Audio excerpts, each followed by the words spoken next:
स्वागत है दोस्तों आपका हमारे चैनल नूरी स्टडी क्लासेस में। और आज हमने इसमें क्लास 12th वालों के लिए, ठीक है, क्लास 12th के लिए हम लाए हैं पॉलिटिकल साइंस का ये सेकंड चैप्टर है। ठीक है, फर्स्ट चैप्टर हमने कवर करा दिए हैं, उसके बाद ये जो है वो दूसरा चैप्टर है, सेकंड चैप्टर है। ठीक है, तो चलिए जानते हैं सेकंड चैप्टर में क्या है, उसके बारे में जानेंगे। ये ज़्यादातर सेकंड चैप्टर जो है वो उस पर फर्स्ट चैप्टर के ही अकॉर्डिंग है। अगर आप फर्स्ट चैप्टर नहीं पढ़ें तो आपको शायद सेकंड चैप्टर थोड़ा मुश्किल लगेगा। तो उसका लिंक डिस्क्रिप्शन में है, या वहाँ पे जाकर देख सकते हैं, या आपने मेरे प्लेलिस्ट में जाकर वहाँ पे भी आप देख सकते हैं। ठीक है, तो चलिए आज के क्लास को स्टार्ट करते हैं। आज का जो हमारा अध्याय है, अध्याय 2 है, और इसका नाम है दो ध्रुवीयता का अंत। मतलब दो ध्रुवीयता जो था इसका अंत कैसे हुआ वो जानेंगे। ठीक है, तो चलिए स्टार्ट करते हैं। ये समरणीय बिंदु हम पढ़ते हैं। ठीक है, मतलब शॉर्ट में पूरा चैप्टर कवर कर लेते हैं एक वीडियो में।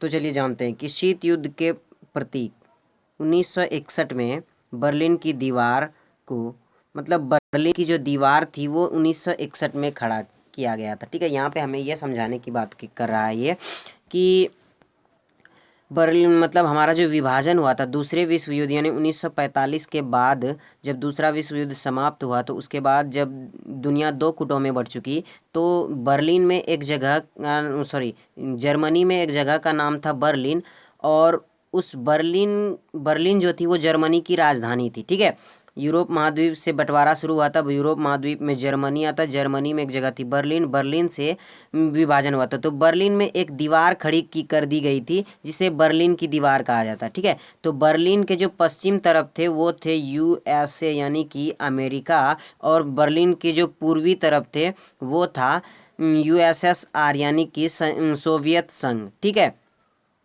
ये था। तो ये बर्लिन की दीवार जो थी ये क्या कर रहा था कि पूर्वी खेमा और पश्चिमी खेमा, ठीक है, पूर्वी और पश्चिमी खेमों को विभाजित कर रहा था। ठीक है, मतलब पूर्वी यूरोप और पश्चिमी यूरोप को विभाजित कर रहा था, ऐसा कह सकते हैं। ठीक है, इसकी जो लंबाई थी, ये बर्लिन की दीवार जो थी इसकी लंबाई जो थी वो 150 किलोमीटर इसकी लंबाई थी। कितनी थी? 150 किलोमीटर लंबाई थी।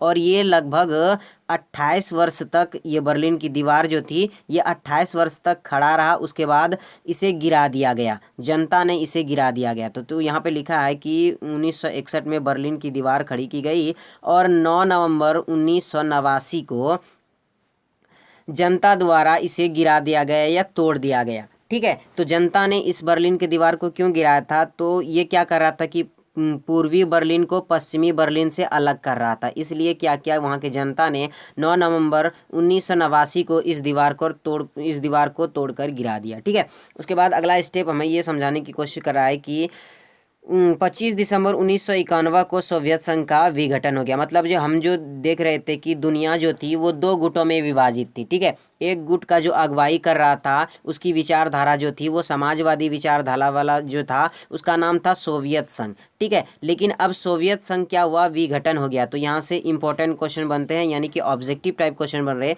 कि सोवियत संघ का विघटन कब हुआ? तो 25 दिसंबर 1991 को इसका विघटन हो गया। ठीक है, तो आगे अगला स्टेप जानते हैं। यहाँ तक हमारा हो गया। उसके बाद आगे कह रहा है कि सोवियत संघ का जन्म व्यवस्था प्रणाली, मतलब सोवियत संघ का जन्म कैसे हुआ उसके बारे में यहाँ पे चर्चा की जा रही है। तो देखिए 1917 में रूसी बोल्शेविक क्रांति हुई थी। रूस में एक रूसी बोल्शेविक क्रांति हुई थी 1917 में। ठीक है, और इसी क्रांति में क्या हुआ था कि समाजवादी जो थी, ठीक है, समाजवादी सोवियत संघ गणराज्य जो था, ठीक है, तो इस यहाँ पे समाजवादी इस रूसी क्रांति में समाजवादी को बहुत बढ़ावा मिला था। इसमें पूंजीवादी का विरोध किया गया था इस क्रांति में। ठीक है, रूसी बोल्शेविक क्रांति में। तो यहीं से इसकी नींव डली थी, और 1917 में ही इसकी स्थापना हुई थी यूएसएसआर की। तो यूएसएसआर का पूरा नाम जो होता है वो होता है समाजवादी सोवियत गणराज्य। ठीक है, समाजवादी सोवियत गणराज्य संघ। उसके बाद यूनियन सोशलिस्ट सर्विस रिपब्लिक इसका पूरा नाम होता है इंग्लिश में। उसके बाद आगे बढ़ते हैं, और अगला स्टेप कह रहा है कि सोवियत प्रणाली क्या है। ठीक है, सोवियत प्रणाली किसे कहते हैं? ये एग्जाम में ऐसे क्वेश्चन पूछे जाते हैं, ठीक है। सोवियत प्रणाली किसे कहते हैं ये तो देखते हैं। सोवियत प्रणाली क्या होता है कि सोवियत पूंजीवादी व्यवस्था का विरोध तथा समाजवादी के आदर्शों से प्रतीक था। मतलब सोवियत प्रणाली में ये कहा जाता है कि पूंजीवादी जो है उसका विरोध करो। पूंजीवादी अर्थव्यवस्था किसका था, तो अमेरिका का है पूंजीवादी अर्थव्यवस्था, ठीक है। और समाजवादी अर्थव्यवस्था जो था वो सोवियत संघ का था। तो सोवियत प्रणाली ये कहता है कि पूंजीवादी का विरोध करो, इसे मत अपनाओ, और समाजवादी अर्थव्यवस्था में मतलब समाजवादी अर्थव्यवस्था को अपनाओ या समाजवादी विचारधारा पर चलो, ठीक है। उसके बाद दूसरा स्टेप कह रहा है कि सोवियत प्रणाली में नियोजित अर्थव्यवस्था थी। मतलब इसमें बना मतलब नियोजित, सबको ढंग से चलाया जाता है, नियोजित करके चलाया जाता है, ठीक है। मतलब इस सोवियत प्रणाली में ये जो समाजवादी अर्थव्यवस्था थी इसके अंतर्गत सारा जो चीज़ रहता है वो सरकार के नियंत्रण में रहता है, ठीक है। तो इसलिए नियोजित अर्थव्यवस्था थी। उसके बाद तीसरा स्टेप कह रहा है कि कम्युनिस्ट पार्टी का दबदबा। यहाँ पे ये था कि एक चीज़ था यहाँ पे सोवियत प्रणाली में कि यहाँ पे कम्युनिस्ट पार्टी का दबदबा, मतलब ये था कि सिर्फ कम्युनिस्ट पार्टी ही शासन करता है। सोवियत संघ में सिर्फ एक ही पार्टी का शासन था और वो था कम्युनिस्ट पार्टी का शासन, ठीक है, जो कि बहुत गलत था, ठीक है। उसके बाद अगला कह रहा है कि न्यूनतम जीवन स्तर की सुविधा, मतलब न्यूनतम ज़्यादा जीवन स्तर की यहाँ पे बहुत अच्छी सुविधा थी, बहुत न्यूनतम थी, ठीक है। उसके बाद बेरोजगारी ना होना, ठीक है, मतलब यहाँ पे बेरोजगारी नहीं था, उसके मतलब अच्छे तकनीक थे, अच्छे काम थे, बेरोजगारी नहीं होना, ठीक है। तीसरा ये कहता है कि मतलब ये कह रहा है कि न्यूनतम जीवन स्तर की सुविधा प्राप्त करना, सोवियत प्रणाली कह रहा है। उसके बाद ये कह रहा है कि बेरोजगारी ना होना, मतलब बेरोजगार नहीं बनना, ठीक है। उसके बाद उन्नत संचार प्रणाली, यहाँ की जो संचार प्रणाली थी वो बहुत ही अच्छी थी, ठीक है। सोवियत प्रणाली तो यही सोवियत प्रणाली यही कहता है कि संचार प्रणाली जो हो वो उन्नत हो, ठीक है। उसके बाद मिल्कियत का प्रमुख रूप राज्य का स्वामित्व होता था। मतलब मिल्कियत जो वसूली करने का प्रमुख रूप होता था वो राज्य का स्वामित्व, मतलब राज्य का जो राज्य यानी कि मतलब देश का, यहाँ पे बता रहा है कि देश का जो स्वामित्व होता, सरकार होता था, मिल्कियत करने का मतलब वसूली करने का अधिकार सिर्फ उसी को होता है, राज्य को मतलब सरकार को यहाँ पे बताया जा रहा है, ठीक है। उसके बाद आठवां स्टेप कह रहा है कि उत्पादन के साधन पर राज्य का नियंत्रण होता था। मतलब जितना भी चीज़ उत्पादन किया जाता था उसमें सब उस पर किसका नियंत्रण होता था, तो सरकार का नियंत्रण होता था, ठीक है। तो ये हम यहाँ से हमें यही समझाने की कोशिश कर रहा था कि सोवियत प्रणाली क्या है।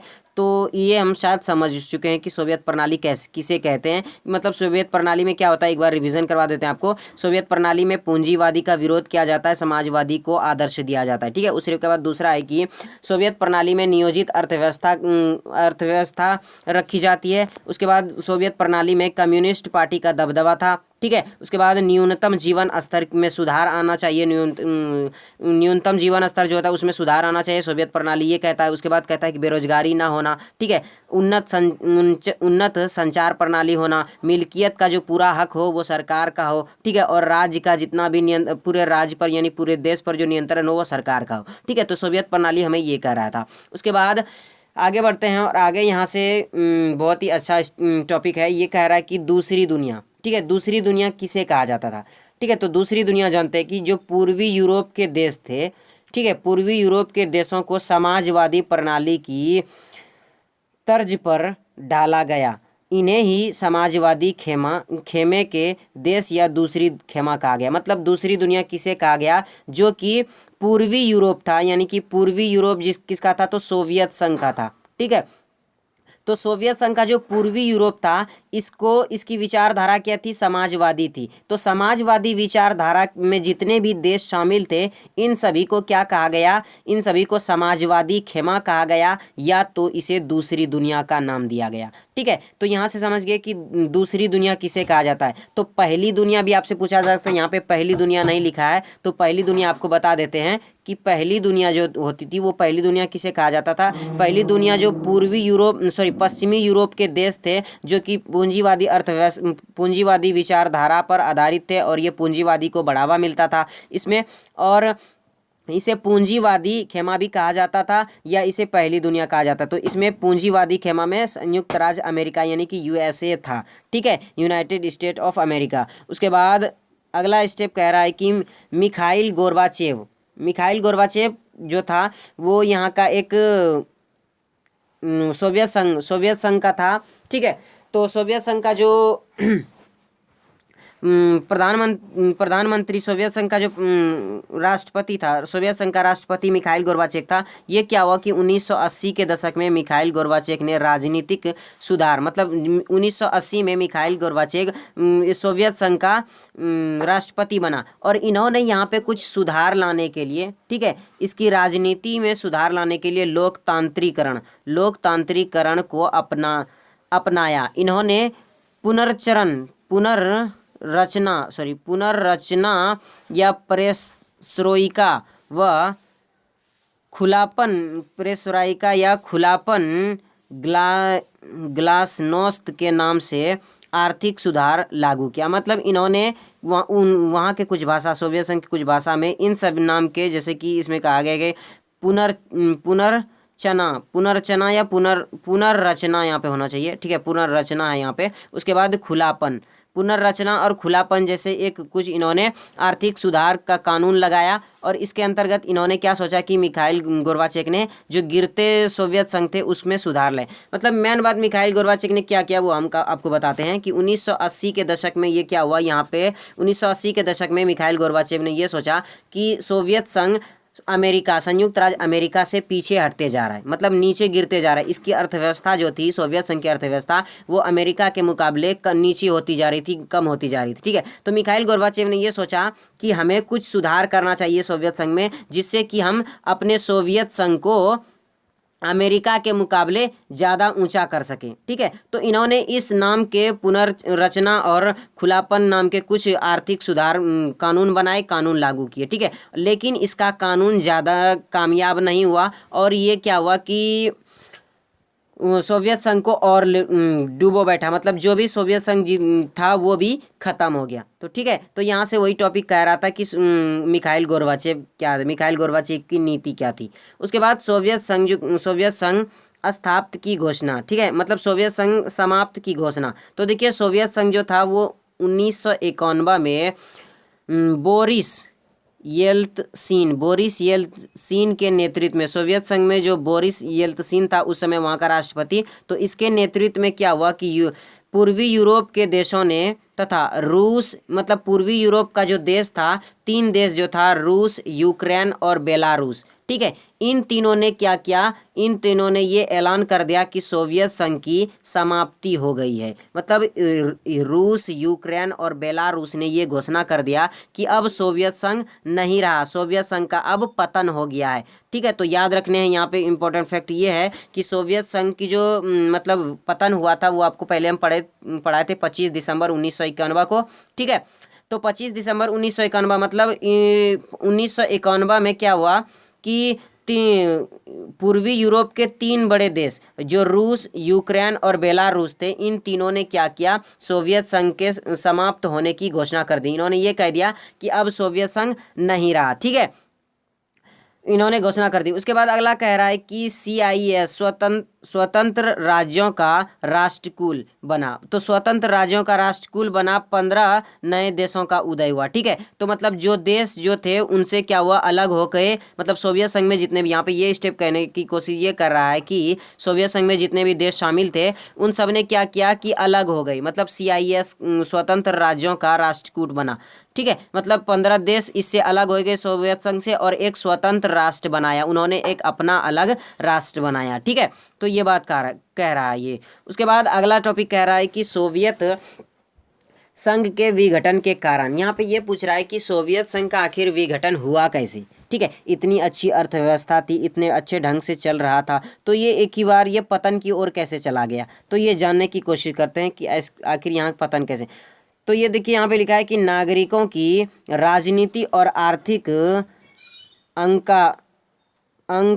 आकांक्षाओं को पूरा ना कर पाना। मतलब नागरिक, यहाँ का जो नागरिक था, उनकी राजनीतिक और आर्थिक जो आर्थिक आकांक्षाएं थी, मतलब आर्थिक ज़रूरत थी, नागरिकों की राजनीतिक और आर्थिक जो ज़रूरतें थी, सरकार उसको पूरा नहीं कर पा रही थी, पहली बात। उसके बाद उसके बाद दूसरा ये है कि सोवियत प्रणाली पर नौकरशाही का शिकंजा था। मतलब नौकरशाही का शिकंजा यहाँ ये कह रहा है कि सिर्फ कम्युनिस्ट पार्टी का ही शासन था वहाँ पे, था ना। तो कम्युनिस्ट पार्टी का सिर्फ शासन रहेगा तो अब जाहिर सी बात है, जब एक ही पार्टी हमेशा के लिए परमानेंटली किसी पर शासन करेगा तो वो अपने ढंग से करेगा, उसकी मर्जी, वो जैसा करना चाहे वैसा करेगा, ठीक है। तो क्योंकि इसे तो सत्ता खोने का कोई डर ही नहीं है, तो ये अपने मन से करेगा, ठीक है। तो ये कम्युनिस्ट पार्टी का ही यहाँ पे शासन था, जिसकी वजह से क्या हो रहा है कि यहाँ पे नौकरशाही का शिकंजा चलता रहा। उसके बाद चौथा स्टेप ये कह रहा है कि संसाधनों का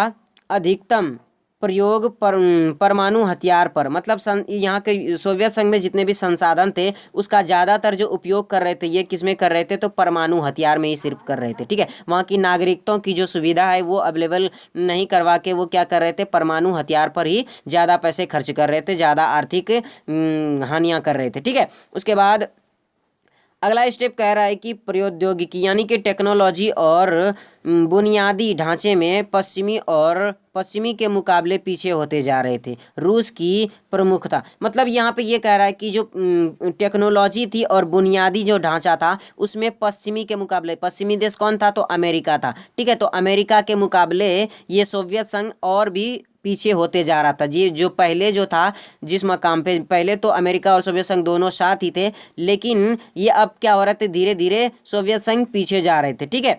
उसके बाद अगला कह रहे कि रूस की प्रमुखता, मतलब रूस क्या करता था, यहाँ पे अपना मनमानी चलाता और सबसे ज़्यादा रूस की ही चलती थी। इन 15 बड़े गणराज्य जो थे, इसमें 15 टोटल गणराज्य थे, तो इसमें 15 बड़े गणराज्य जो थे तो इसमें सबसे ज़्यादा जो चलता था वो रूस का ही चलता था, ठीक है, अन्य देशों की अपेक्षा।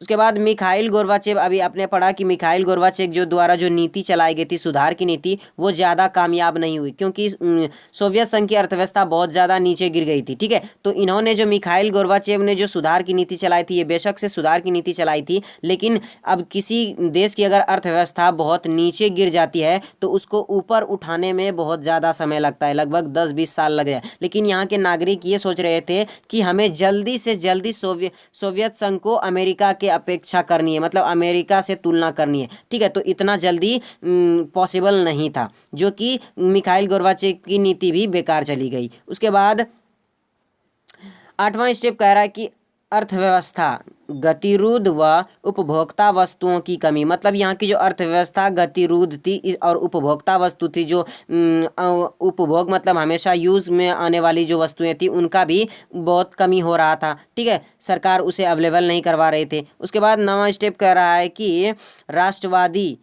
राष्ट्रवादी भावनाओं और संप्रभुता की इच्छा का उदार हुआ। जब ये सब इतना सब होने लगा तो राष्ट्रवादी भावना उत्पन्न होने लगा, संप्रभुता की इच्छा उत्पन्न होने लगा, ठीक है। तो इन कारणों से अपने जो ये 9 स्टेप पढ़े, इन कारणों से क्या हुआ कि सोवियत संघ का विघटन, मतलब विघटन के कारण बने, ठीक है। यही सब कारण सोवियत संघ का विघटन के कारण बने, ठीक है। उसके बाद अगला स्टेप कह रहा है कि सोवियत संघ के विघटन के परिणाम। जब सोवियत संघ विघटन हो गया यानी कि खत्म हो गया तो उसके बाद क्या परिणाम हुए, उसके बाद मतलब हुआ क्या, तो देखिए, जब पहला स्टेप ये कि जब सोवियत संघ विघटन हो गया मतलब ख़त्म हो गया, तो उसके बाद शीत युद्ध जो था वो क्या हो गया, वो समाप्त हो गया। क्योंकि उसमें से शीत युद्ध किसके किसके बीच चल रहा था, तो शीत युद्ध जो चल रहा था वो यूएसए और यूएसएसआर के बीच चल रहा था, ठीक है। तो इसमें से यूएसएसआर जो था इसका मतलब क्या हो गया था, पतन हो गया था। जब यूएसएसआर का पतन हो गया था उसमें बचा कौन, यूएसए। तो यह अब युद्ध किससे करेगा, इसका जो मुकाबला करने वाला था वही खत्म हो गया, तो अब युद्ध कौन करेगा, ठीक है। तो यूएसएसआर के खत्म हो जाने के बाद मतलब शीत युद्ध भी समाप्त हो गया, पहला। उसके बाद दूसरा ये है कि एक ध्रुवीय विश्व तथा अमेरिकी सर्वोच्चता का उदय हुआ, मतलब सिर्फ एक दुनिया में सिर्फ एक ही ध्रुवीय विश्व का वर्चस्व दिखने लगा, वो किसका, तो अमेरिका का, क्योंकि इसका मतलब कोई मुकाबला करने के लिए ना रहा ही नहीं, जो मुकाबला करने वाला था उसका भी अंत हो चुका था, ठीक है। तो एक ध्रुवीय विश्व बन गया और इसमें ज़्यादा जो ताकतवर देश इसलिए कौन बन गया, अमेरिका बन गया, ठीक है। उसके बाद तीसरा कह रहा है, तीसरा स्टेप कि हथियारों की होड़ की समाप्ति हो गई। हथियारों की होड़ की समाप्ति मतलब अमेरिका और सोवियत संघ के बीच जो हथियारों की होड़ थी वो अब समाप्त हो गया। क्योंकि सोवियत संघ तो पतन हो गया। अब हथियारों की होड़ लगाकर क्या करेगा, युद्ध तो किसी के साथ करना नहीं है, ठीक है। तो हथियारों की होड़ भी समाप्त हो गई। उसके बाद चौथा स्टेप कह रहा है कि सोवियत संघ जो था, ठीक है, इसके खेमे का अंत हो गया। मतलब सोवियत संघ में जो जितने भी देश थे उन सब का अंत हो गया, यानी कि 15 नए देशों का उदय हुआ। इनमें से 15 नए देश निकले, ठीक है, और इन देशों ने एक स्वतंत्र देश बनाया, अपना देश बनाया। इन 15 देशों ने अलग अलग अपना स्वतंत्र देश बनाया, ठीक है। उसके बाद पांचवा स्टेप कह रहा है कि रूस जो था वो सोवियत संघ का उत्तराधिकारी बना, ठीक है। मतलब सोवियत संघ के विघटन होने के बाद जो रूस का उत्तराधिकारी बना वो कौन बना, सोवियत संघ का जो उत्तराधिकारी बना वो कौन बना, रूस बना, ठीक है। उसके बाद पांचवा छठा स्टेप ये कह रहा है कि विश्व राजनीति में शक्ति संबंधित परिवर्तन हो लगे। मतलब विश्व की राजनीति में शांति संबंधी, अब जो लड़ाई झगड़े से चल रहा था, इन दोनों के बीच जो हथियारों की होड़ चल रही थी, ठीक है, वो ना होकर अब क्या होला, शांति संबंधित परिवर्तन होने लगा, ठीक है। ये परिणाम हुए। उसके बाद सातवां स्टेप है कि समाजवादी विचारधारा पर प्रश्न चिन्ह या पूंजीवादी उदारवादी व्यवस्था का वर्चस्व, ठीक है। मतलब समाजवादी जो विचारधारा थी, यानी कि सोवियत संघ जो विचारधारा थी, इस पर प्रश्न चिन्ह लग गया था, वाटरमार्क लग गया था, ठीक है, प्रश्न चिन्ह लग गया था। और पूंजीवादी उदारवादी जो व्यवस्था थी, इस पर क्या हुआ, इस पर इसका वर्चस्व दिखने लगा, इसका मतलब बोलबाला होने लगा, ठीक है। तो यहाँ से जो था कि सोवियत संघ के विघटन होने के पश्चात क्या क्या मतलब हमारे क्या क्या हुआ तो वो हमने देखा, ठीक है। उसके बाद अगला देखते हैं कि शॉक थेरेपी। यहाँ से क्वेश्चन बहुत ही ये वाला क्वेश्चन जो है वो बहुत ही पूछा जाता है एग्जाम में, तो इसे आप बहुत अच्छे तरीके से देखें, समझें, ठीक है। उसके बाद शॉक थेरेपी का शाब्दिक अर्थ ये होता है कि आघात पहुंचाकर उपचार करना। आघात पहुंचाकर उपचार करने का मतलब ये कह रहा है कि शॉक थेरेपी का मतलब ये हो रहा है कि पहले चोट लगाओ, उसके बाद फिर मलहम पट्टी करो। ये शब्द यही कह रहा है कि पहले आघात पहुंचाकर उपचार करना, ठीक है। यहाँ पे ये समझाने की बात कर रहा है कि जो समाजवाद के पतन के बाद सोवियत संघ गणराज्यों को विश्व बैंक और अंतर्राष्ट्रीय मुद्रा कोष द्वारा निर्देशित, ठीक है, समाजवादी पूंजीवादी की ओर संक्रमण के मॉडल को ही अपनाने को कहा गया। इसे ही शॉक थेरेपी कहा गया। अब देखिए हम अपनी भाषा में आपको ये समझाते हैं कि शॉक थेरेपी कहते हैं किसको, ठीक है। तो देखिए शॉक थेरेपी किसे कहते हैं, जो सोवियत संघ था, ठीक है, सोवियत संघ जो था ये क्या हुआ था, धीरे धीरे पतन की ओर जब जा रहा था, तो यहाँ के लोगों ने और यहाँ के मतलब यहाँ के नागरिकों ने और यहाँ की जो राष्ट्रपति थे, इन्होंने ये सोचा कि सोवियत संघ पिछड़ इसलिए रहा है क्योंकि इसकी जो अर्थव्यवस्था है वो समाजवादी है, ठीक है, समाजवादी अर्थव्यवस्था है, इसलिए ये पिछड़ रहा है। और अमेरिका की जो अर्थव्यवस्था है वो पूंजीवादी अर्थव्यवस्था है, इसलिए वो इतना डेवलप हो रहा है, ठीक है। तो सोवियत संघ ने ये सोचा और सोवियत संघ के गणराज्यों ने ये सोचा कि हम भी अगर मतलब सोवियत संघ ने भी सोचा कि हम भी अगर पूंजीवादी मॉडल को अपना लेते हैं तो हमारा भी विकास हो जाएगा, हम भी अमेरिका की तरह डेवलप हो जाएंगे, ठीक है। तो ये जो सोवियत संघ ने फैसला लिया पूंजीवादी के ओर संक्रमण होना यानी कि मुड़ना, इसी को शॉक थेरेपी कहा गया, ठीक है। तो अब जानते हैं अपनी भाषा में कि एक परिभाषा आप लिख लीजिए इसको कि शॉक थेरेपी किसे कहा जाता है। तो शॉक थेरेपी क्या होता है कि सोवियत संघ ने ये फैसला लिया कि समाजवादी के रुख से मुड़कर पूंजीवादी के ओर मतलब पूंजीवादी की ओर आकर्षित होना ही शॉक थेरेपी कहलाया गया। और इसी मॉडल को विश्व बैंक और अंतर्राष्ट्रीय मुद्रा कोष जो था, इन्होंने शॉक थेरेपी नाम दे दिया, ठीक है। तो शॉक थेरेपी नाम किसने दिया, तो अंतर्राष्ट्रीय मुद्रा कोष और विश्व बैंक जो था, इन्होंने इसे शॉक थेरेपी नाम दे दिया, ठीक है। अब देखिए शॉक थेरेपी के परिणाम, जब शॉक थेरेपी की विशेषता यहाँ पे बताए, शॉक थेरेपी की विशेषता, शॉक थेरेपी के परिणाम यहाँ पे है। तो पहले शॉक थेरेपी की विशेषता ध्यान लेते हैं कि शॉक थेरेपी क्या क्या विशेषता थे। देखिए इसमें मिल्कियत का प्रमुख रूप निजी स्वामित्व होता है, मतलब इसमें मालिक का पूरा स्वामित्व होता है। मतलब पूंजीवादी जो अर्थव्यवस्था में यही कहा जाता है कि पूंजीवादी अर्थव्यवस्था में जिस तरह होता है कि मतलब ज़्यादातर क्या होता है कि मिल्कियत अधिकार होता है, मतलब निजी स्वामित्व होता है, जिसका जो चीज़ हो उसी का उस पर अधिकार होता है, बल्कि सरकार का उस पर अधिकार। लेकिन समाजवादी पर क्या होता है कि सारा चीज़ सरकार का ही होता है। ठीक है, उसके बाद दूसरा कह रहा है कि राज्य की संपदा का निजीकरण, मतलब राज्य की जो संपदा थी उसका निजीकरण करना था, हो जाएगा। ठीक है, उसके बाद तीसरा कह रहा है कि सामूहिक जो फार्म थी उसकी जगह निजी फार्म हो जाएगा, मतलब जो सरकार की फार्म थी उसकी जगह अब अपना अपना फार्म होगा, निजी फार्म होगा। ठीक है, उसके बाद चौथा कह रहा है कि मुक्त व्यापार यानी कि फ्री व्यापार, मुक्त व्यापार व्यवस्था को अपनाना। ठीक है, उसके बाद यानी कि एक दूसरे के देशों के साथ व्यापार करना या मुक्त व्यापार करना। ठीक है, उसके बाद मुद्राओं की आपसी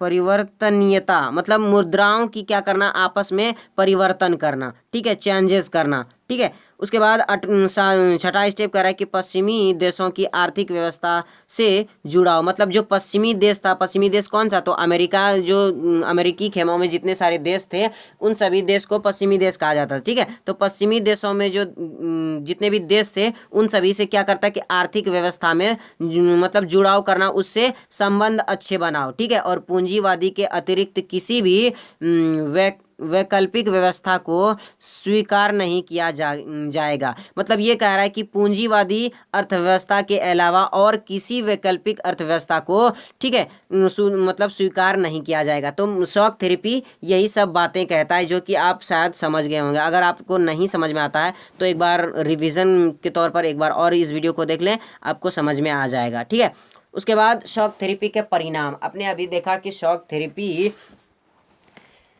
थेरेपी की विशेषता क्या क्या थी। अब देखते हैं कि शॉक थेरेपी के परिणाम क्या हैं। शॉक थेरेपी को जब अपनाया तो उसके बाद क्या हुआ वो जानते हैं। ठीक है, तो देखिए शॉक थेरेपी के परिणाम में क्या होता है कि वैसे ये क्वेश्चन पूछा नहीं जाता है, लेकिन बता देते हैं थोड़ा सा। शॉक थेरेपी के परिणाम, ये सब क्वेश्चन बुक्स में है, ये सब क्वेश्चन नहीं है, ये सब बुक्स की ली हुई है। ठीक है, इसमें इम्पोर्टेंट सब ये है, तो इसलिए ये दे दिया है। तो देखेंगे पूर्णता असफलता, मतलब शॉक थेरेपी के परिणाम में पढ़ रहे हैं हम। पूर्णता असफलता, रूस का औद्योगिक ढांचा परंपर चरमरा गया। इसमें ये बात कह रहे हैं, सॉरी माफ़ कीजिएगा, इसमें ये कह रहा है कि जब पूर्णतः असफलता मिली शॉक थेरेपी को अपनाने के बाद, तो जो भी रूस की औद्योगिक ढांचा था वो भी पूरी तरह से चरमरा उठा, मतलब वो भी ले डूब बैठा, वो भी ख़त्म हो गया। ठीक है, उसके बाद रूसी जो मुद्रा थी रूबल, तो याद रखिएगा रूस की मुद्रा क्या थी, रूबल। ठीक है, र दोनों में, मतलब रू से रूसी और रू से रूबल। ठीक है, तो रूस की मुद्रा रूबल जो थी इसमें गिरावट आने लगी। ठीक है, उसके बाद तीसरा है कि समाज जो था वो कल्याण की पुरानी अवस्था नष्ट हो गई, मतलब समाज कल्याण की पुरानी व्यवस्था जो थी वो भी खत्म हो गई। ठीक है, उसके बाद अगला है कि 90% उद्योगों का निजीकरण, हाथों या कंपनियों को एक दाम, मतलब कम दामों में, यानी कि औने पौने दामों में बेच दिया गया। मतलब 90% जो उद्योग थे निजी हाथों का, ठीक है, उसका जो क्या हुआ कि जो कम दाम आ रहे थे उसी में बेच दिया, यानी कि औने पौने जो दाम मिल रहा है उसमें बेच दो। ठीक है, इसे इतिहास की सबसे बड़ी गराज सेल कहा गया था। ठीक है, ये जो 90% उद्योग को औने पौने दामों में बेच दिया गया था शॉक थेरेपी को अपनाने के बाद, इसके परिणाम में, तो इसी को इतिहास का सबसे बड़ा गराज सेल कहा गया था। ठीक है, उसके बाद पांचवा स्टेप कह रहा है कि आर्थिक विषमता बढ़ी, मतलब आर्थिक विषमता बहुत ज़्यादा बढ़ गई, मतलब आर्थिक परेशानियां, कह सकते हैं आर्थिक परेशानियां बहुत ज़्यादा आ गई, पैसों की बहुत ज़्यादा कमी हो गई। ठीक है, उसके बाद अगला है कि खाद्यान्न संकट हो गया, मतलब अनाज में भी खाने के जितने भी सामान थे, खाद्य पदार्थ थे, खाद्यान्न संकट थे, उन सब में भी गिरावट आ गई, उन सब में भी कमी आ गई, उन सब का भी संकट आ गया। ठीक है, उसके बाद सातवां स्टेप कह रहा है कि माफिया वर्ग उभर गया, मतलब गुंडे वर्ग उभर गए। ठीक है, माफिया वर्ग, गुंडे वर्ग उभर गए, क्योंकि अब खाने के लिए कुछ नहीं बचा, लोग क्या करेंगे, दूसरों को लूट कर लाएंगे, वही खाएंगे। ठीक है, तो माफिया वर्ग ज़्यादा उभर गया। उसके बाद आठवां कह रहा है कि कमज़ोर संसद व राष्ट्रपति को आर्थिक शक्ति, जिससे सत्तावादी राष्ट्रपति शासन हुआ। मतलब जिससे क्या हुआ कि कमजोर संसद होने के कारण राष्ट्रपति को अधिक शक्तियां दे दी गई थी। मतलब यहाँ पे सोवियत संघ में क्या हुआ था कि राष्ट्रपति को बहुत ज़्यादा शक्ति दे दी गई थी, जिसकी वजह से क्या हुआ था कि सत्तावादी जो था ये राष्ट्रपति शासन हो गया था। ठीक है, तो यहाँ से जो हमारा यह था कि शॉक थेरेपी के परिणाम क्या क्या हुए, तो ये हमारा कंप्लीट हो गया। ठीक है, उसके बाद आगे देखते हैं और कितना सा है, तो और अभी है। ठीक है, तो यहाँ से हम स्टार्ट करते हैं संघर्ष व तनाव के क्षेत्र से। इसमें यह हुआ कि पूर्वी सोवियत संघ जो था, ठीक है, पूर्वी सोवियत संघ जो था, क्योंकि अब पूर्वी यहाँ पे पूर्वी सोवियत संघ इसलिए लगा रहा है कि अब सोवियत संघ का विघटन हो गया। ठीक है, तो याद रखिएगा पूर्व सोवियत संघ। तो पूर्व सोवियत संघ के अधिकांश ज़्यादातर जो गणराज्य हैं वहाँ पे संघर्ष की आशंका वाले क्षेत्र हैं। मतलब यहाँ पे ज़्यादातर लड़ाई झगड़े के आशंका रहते हैं, चांस रहते हैं। ठीक है, तो इन देशों में बाहरी ताकत जो है इसकी दखल अंदाजी भी बहुत ज़्यादा बढ़ जाती है। और रूस के जो दो बड़े गणराज्य थे चेतन्या और दागिस्तान, ठीक है, यहाँ पे हिंसक अलगाववादी आंदोलन चलते रहता है। अलगाववादी आंदोलन उसे कहते हैं जो कि एक अलग राष्ट्र मतलब अलग राष्ट्र बनाने की मांग करता है, उसे अलगाववादी आंदोलन कहते हैं। ठीक है, और एक यहाँ पे गणराज्य था चेकोस्लाविया जो था, ये चेकोस्लाविया ये शांतिपूर्वक दो भागों में बट गया था। ठीक है, एक चेक और दूसरा स्लोवाकिया। ठीक है, ये बट गया। चेकोस्लाविया दो भागों में, तो याद रखने ऐसे क्वेश्चन एग्जाम में पूछे जाते हैं ऑब्जेक्टिव में कि चेकोस्लाविया किन दो भागों में बटा था, तो चेको और स्लोवाकिया में बट गया था। ठीक है, उसके बाद आगे कह रहा है अगला टॉपिक है कि बाल्कन क्षेत्र क्या, बाल्कन जो होता है वो गणराज्य युगोस्लाविया यानी कि गृह युद्ध के कारण कई प्रांतों में बट गया था। मतलब यहाँ पे बहुत दिनों तक युगोस्लाविया जो था इसके कारण क्या हुआ था, यहाँ पे बहुत ज़्यादा गृह युद्ध हुआ था, और इस गृह युद्ध के कारण ये क्या हुआ, ये बहुत सारे प्रांतों में बट चुका था, अलग अलग प्रांतों में बट गया। इसमें शामिल जो थी बोर्निया, ठीक है, इसमें शामिल बोर्निया, गोवा, मतलब ये सब इसमें शामिल थे इस गृह युद्ध में। ठीक है, तो यहाँ से क्वेश्चन नहीं बनते, स्वतंत्र घोषित कर दिया था इन सभी देशों को, लास्ट में क्या कर दिया, स्वतंत्र घोषित कर दिया। उसके बाद बाल्टिक क्षेत्र, ठीक है, तो ये यहाँ से 1990 की ईस्वी में आप स्वतंत्र घोषित कर दिए इन्होंने। 1904 में नाटो में शामिल हुए। तो ये जो था ये सब जो दोस्त यहाँ से इम्पोर्टेंट ये बन रहा है कि एस्टोनिया लताविया और लिथुआनिया 1991 में संयुक्त राष्ट्र संघ के सदस्य बने। तो ठीक है, तो याद रखें संयुक्त राष्ट्र संघ के सदस्य ये कब बने, तो 1991 को बने। ठीक है, और बाद में ये 2004 में नाटो में भी शामिल हो गए। तो नाटो किसका सदस्य था, आप कमेंट बॉक्स में बताएं। हम फर्स्ट चैप्टर में आपको पढ़ा दिए हैं कि नाटो की स्थापना कैसे हुई, इसमें कितने सदस्य थे, पूरा उद्देश्य वगैरह आपको हम पढ़ा दिए हैं। ठीक है, उसके बाद आगे देखते हैं कि मध्य एशिया में आते हैं। अब हम मध्य एशिया में क्या था कि मध्य एशिया के तजाकिस्तान में 10 वर्ष तक यानी कि 2001 तक गृह युद्ध चला था। ठीक है, यानी कि 10 वर्ष तक गृह युद्ध चला। उसके बाद अजरबैजान, आर्मेनिया और यूक्रेन, किर्गिजिस्तान, जॉर्जिया में भी गृह युद्ध की स्थिति बनी रही। मतलब इन जगहों पर भी गृह युद्ध की स्थिति बनी रही। ठीक है, तो 10 वर्ष तक जो गृह युद्ध चला था वो कहाँ चला था, तो ताजिकिस्तान जो था यहाँ पे 10 वर्ष तक गृह युद्ध चला था, यानी कि 2001 तक गृह युद्ध चला था। ठीक है, याद रखने आपको। उसके बाद आगे मध्य एशिया गणराज्यों के पेट्रोल के विशाल भंडार है। मतलब मध्य एशिया गणराज्यों में पेट्रोल के बहुत बड़े भंडार हैं। इसी कारण यह क्षेत्र बाहरी ताकतों और तेल कंपनियों की प्रतिस्पर्धा का अखाड़ा भी बन गया। मतलब बाहरी जो कंपनियां थी वो सब इसके लिए लड़ाई झगड़े कर रहे थे। किस लिए, क्योंकि यहाँ पे पेट्रोल का विशाल भंडार स्थित है। ठीक है, तो यहाँ से हमारा ये जो टॉपिक था शायद वो ख़त्म हो गया, नहीं हुआ है, अभी एक टॉपिक और भी है, पूर्वी साम्यवादी देशों और भारत। मतलब पूर्वी जो साम्यवादी देश थे यानी कि सोवियत संघ में शामिल जितने भी देश थे उनसे और भारत से संबंध यहाँ पे बताएंगे हमको कि कैसे हो रहे हैं, कैसे संबंध थे। ठीक है, तो उसके बारे में भी हम पढ़ लेते हैं कि भारत के और उसके संबंध कैसे थे। तो देखिए, पूर्वी साम्यवादी देशों के साथ भारत के संबंध अच्छे हैं, ठीक है, और रूस के साथ विशेष रूप से प्रगाढ़ हैं, मतलब बहुत ही गहरे दोस्ती हैं, ठीक है। यानी कि पूर्व समाजवादी जो देश था, यानी कि सोवियत संघ जो था, उससे भी हमारा भारत का दोस्ती जो था वो बहुत ही अच्छे ढंग से था, और उसका उत्तराधिकारी जो यानी कि रूस आया, इससे भी हमारा दोस्ती बहुत ही अच्छे तरीके से चल रहा है। उसके बाद दोनों का सपना जो था वो क्या था कि बहुध्रुवीय विश्व विश्व का होना, ठीक है। मतलब ये चाह रहा था भारत और पूर्वी यानी कि सोवियत संघ ये चाह रहा था कि दोनों का एक ही सपना था कि यानी कि बहुध्रुवीय विश्व बनाए, मतलब पूरे दुनिया में जो इतने सारे देश हैं ये सबको ख़त्म करके एक पूरा एक देश बनाए, यानी कि बहुध्रुवीय विश्व बनाए, ठीक है, बड़ा विश्व। उसके बाद अगला स्टेप कह रहा है कि दोनों देश जो थे वो सह अस्तित्व, सामूहिक सुरक्षा क्षेत्र, ठीक है, संप्रभुता, स्वतंत्र देश नीति, अंतर्राष्ट्रीय झगड़ों तथा वार्ता द्वारा हल, संयुक्त राष्ट्र संघ के सुदृढ़ीकरण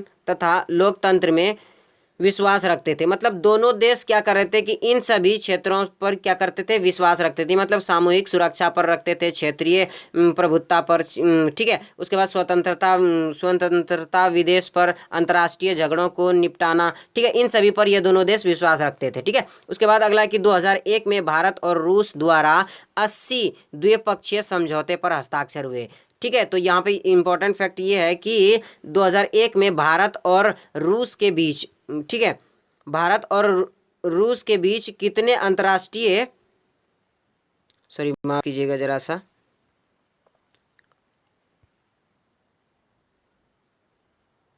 यहाँ पे ये कहा जा रहा है कि 2001 में भारत और रूस के बीच 80 द्विराष्ट्रीय समझौते पर हस्ताक्षर हुए। मतलब दोनों तरफ से मिला करके 80 समझौते हुए, और भारत जो था वो रूसी हथियारों का खरीदारी करता था, मतलब भारत रूस से हथियार खरीदता था, ठीक है। उसके बाद रूस यहाँ पे कह रहा है कि अगला स्टेप, रूस से तेल का आयात करता था। मतलब रूस से तेल का हमारा आयात भी होता था, मतलब भारत हथियार भी लाता था और तेल भी लाता था रूस से, ठीक है। उसके बाद आयात का मतलब होता है लाना, निर्यात का मतलब होता है भेजना या देना, ठीक है। उसके बाद परमाणुक योजना और अंतरिक्ष योजना में रूसी मदद, मतलब भारत को जो मदद करता था वो परमाणुक योजना और अंतरिक्ष योजना में रूसी भारत को मदद करता था, ठीक है। उसके बाद अगला कह रहा है, अगला स्टेप की कजाकिस्तान और तुर्कमेनिस्तान के साथ ऊर्जा आयात बढ़ाने की कोशिश। मतलब इन दोनों ने, कजाकिस्तान, भारत और रूस ने मिल करके कजाकिस्तान और तुर्कमेनिस्तान के साथ क्या किया कि ऊर्जा आयात को बढ़ाने का कोशिश किया, ठीक है। उसके बाद गोवा में दिसंबर 2016 में हुई ब्रिक सम्मेलन के दौरान क्या हुआ कि रूस और भारत के बीच 17वें वर्ष सम्मेलन में भारत के प्रधानमंत्री नरेंद्र मोदी एवं रूस के राष्ट्रपति व्लादिमीर पुतिन के बीच रक्षा, परमाणु ऊर्जा, ठीक है, तो इन सभी बातों पर हस्ताक्षर हुए या समझौते हुए, मतलब रक्षा पर, ठीक है। उसके बाद परमाणु ऊर्जा पर, अंतरिक्ष अभियान पर, सम्मेलन अधिकार समेत आर्थिक संबंधों को बढ़ावा देते हुए इनके लक्ष्य की प्राप्ति पर बल दिया इन्होंने, ठीक है। तो वो कब दिया, तो 2016 में 17वें वर्षों का सम्मेलन जो हुआ था गोवा में, यहीं पे ये सब नरेंद्र मोदी थे भारत की ओर से, और जो वहाँ रूस के राष्ट्रपति थे व्लादिमीर पुतिन, इनके बीच हुआ था, ठीक है। तो यहाँ से हमारा जो टॉपिक था वो खत्म होता है, और एक अंक वाले जो प्रश्न आते हैं वो यहाँ से स्टार्ट होते हैं। तो हम एक अंक वाले प्रश्न को भी क्यों छोड़ें, इस एक अंक वाले प्रश्न को भी हम यहीं पे कवर कर लेते हैं, ठीक है। तो जरा तो देखते हैं यहाँ से 2 अंक वाले क्वेश्चन, सॉरी 1 अंक वाले क्वेश्चन। तो ध्रुवीयता का अर्थ क्या होता है? ध्रुवीयता का अर्थ ये होता है कि जो दुनिया जो थी वो दो गुटों में बढ़ चुकी थी। एक गुट जो था, पहला गुट जो था वो कौन था? अमेरिका था, यानी कि यूएसए था, जिसकी अगुवाई यूएसए कर रहा था और इसकी विचारधारा जो थी वो पूंजीवादी विचारधारा थी। ठीक है। और दूसरा जो खेमा था वो था सोवियत संघ, इसकी अगुवाई कर रहा था इस खेमे की, और इसकी जो विचारधारा थी वो समाजवादी विचारधारा थी। ठीक है। तो ध्रुवीयता का अर्थ ये होता है कि दुनिया दो गुटों में विभाजित हो चुकी थी। ठीक है। जिस पहले गुटों की जो दुनिया, मतलब प्रथम गुट की जो दुनिया थी वो उसकी अगुवाई अमेरिका कर रहा था। ठीक है। जिसकी अर्थव्यवस्था पूंजीवादी थी, और दूसरे गुट की अगुवाई जो सोवियत संघ कर रहा था, इसकी विचारधारा समाजवादी थी। ठीक है। तो यहाँ ये पहला क्वेश्चन खत्म हो। उसके बाद दूसरे क्वेश्चन की बढ़ते हैं। दूसरे क्वेश्चन कहता है कि बर्लिन की दीवार डैश की प्रतीक थी। तो बर्लिन की दीवार किसकी प्रतीक थी? शीत युद्ध की प्रतीक थी। ठीक है। शीत युद्ध की प्रतीक थी। तो ये ऐसे क्वेश्चन आपको पढ़े होंगे तो आपको शायद पता होगा, बन जाएगा। ठीक है। इसमें से कुछ क्वेश्चन मैं छोड़ूंगा, वो आपको ढूंढने हैं। ठीक है। क्योंकि मैं ऊपर सब इसमें जितने भी क्वेश्चन है वो सारे ऊपर हमने पढ़ चुके हैं। ठीक है। तो उसके बाद यहाँ पे 3 क्वेश्चन कह रहा है कि समाजवादी सोवियत गणराज्य कब स्थापित में आया? मतलब समाजवादी जो गणराज्य थे वो कब अस्तित्व में आया? तो ये अस्तित्व में आया था 1917 में आया था। 1917 में बोल्शेविक क्रांति जो हुई थी उसी में इसकी विचार, मतलब ये अस्तित्व में आ गया था। ठीक है। इसमें समाजवादी के प्रति बहुत ही अच्छे भाषण दिए गए थे इसमें, और पूंजीवादी का विरोध किया गया था इस बोल्शेविक क्रांति में। ठीक है। उसके बाद दूसरा कह रहा है कि दूसरी दुनिया किसे कहा जाता है? ठीक है। तो हमने पढ़ा दूसरी दुनिया किसे कहा जाता है कि जो सोवियत संघ के खेमों में जितने सारे देश शामिल थे उन सबको दूसरी दुनिया के नाम से जाना जाता है। ठीक है। उसके बाद ये 5वां क्वेश्चन जो है कि CIS का पूरा नाम लिखे। तो CIS का पूरा नाम हमें आप ऊपर में आपको पढ़ाएं। इसका जवाब जो है वो हमें आप कमेंट बॉक्स में देंगे। ठीक है। ऊपर आपको हम पढ़ाए हैं, उसका जवाब कमेंट बॉक्स में देंगे। उसके बाद छठा क्वेश्चन कह रहा है कि बर्लिन की दीवार कब गिराई गई? ठीक है। तो बर्लिन की दीवार जो गिराई गई थी वो 9 नवंबर 1989 को गिरा दी गई थी। ठीक है।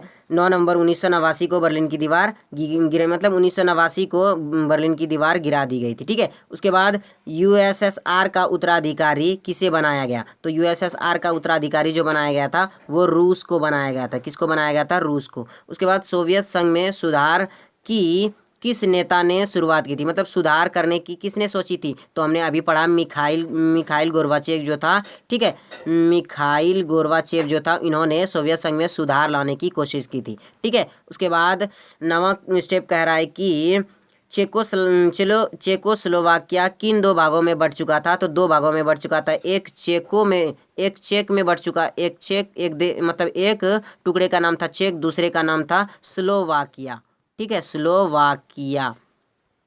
तो चेकोस्लाविया जो था वो 2 भागों में बढ़ चुका था, टूट चुका था, एक चेको और दूसरा स्लोवाकिया। उसके बाद 10वां कह रहे कि सोवियत संघ द्वारा नाटो के विरोध में कब व कौन सा सैन्य संगठन बनाया था? सोवियत संघ ने नाटो के विरोध में 1955 में वार्सा पैक्ट या वार्सा संधि स्थापित की थी। ये क्वेश्चन जो है वो ये फर्स्ट चैप्टर से रिलेटेड है। ठीक है। तो ऐसे क्वेश्चन आपको याद होंगे शायद।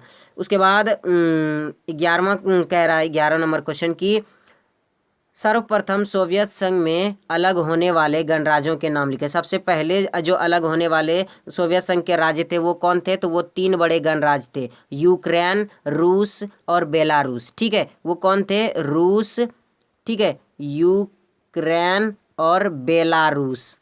ठीक है। तो ये 3 बड़े गणराज्यों ने क्या कर दिया था? 1951 को सोवियत संघ के विघटन की घोषणा कर दी थी। ठीक है। उसके बाद 13 नंबर कह रहा है कि सोवियत राजनीति प्रणाली डैश की विचारधारा पर आधारित थी। तो सोवियत राजनीति की प्रणाली किस पर विचारधारा पर आधारित थी? तो ये समाजवादी विचारधारा पर आधारित थी। उसके बाद 14 नंबर क्वेश्चन कह रहा है कि सोवियत संघ कितने गणराज्यों को मिलकर बनाया गया था? ठीक है। तो ये 15 गणराज्यों को मिलकर के बनाया गया था। ठीक है। तो ये यहाँ से हमारे 1 मार्क्स वाले जो क्वेश्चन थे वो समाप्त होते हैं।